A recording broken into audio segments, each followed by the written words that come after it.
Okay, hello and congratulations. You have arrived at the last topic. Good job. Check the grade book. Do you have missing or late assignments? If you do, turn them in. You can turn them in for full credit opportunities, no late point penalty. Get them turned in.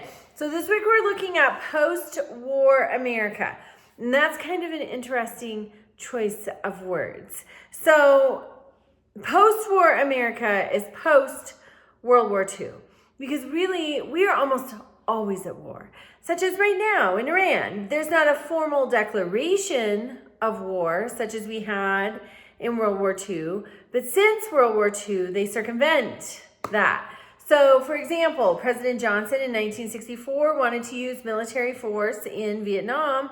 Congress did not want to formally declare war, so they passed the Gulf of Tonkin Resolution, which meant essentially we went to war in Vietnam.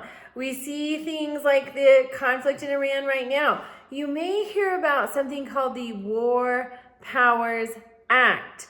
That came along in the Nixon administration. And what it said is, okay, you can take this independent military action, but you can only run with it, Mr. President, for 60 days. And then you're accountable to Congress. And if we're going to stay in this, we need a formal declaration of war. So there's some quick feet moving, dancing on this topic right now. Be watching the news. The things we see in history, we see repeat.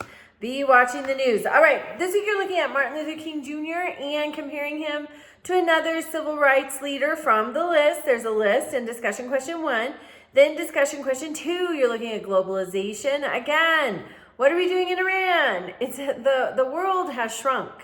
With technology, the world has shrunk. We're much closer. We have much more of an idea, a real-time idea of what is happening all over the place. It changed politics, so you're looking at that for discussion question 2. Then, post-war America character study. Pick somebody from the list. It is a huge and diverse list. Check your word counts. Check your source requirements. Read the required reading for topic 7 before you do it. You'll have everything that you need for a successful assignment. And then remember, participation all week long. Reach out with questions. Congratulations and have a great week.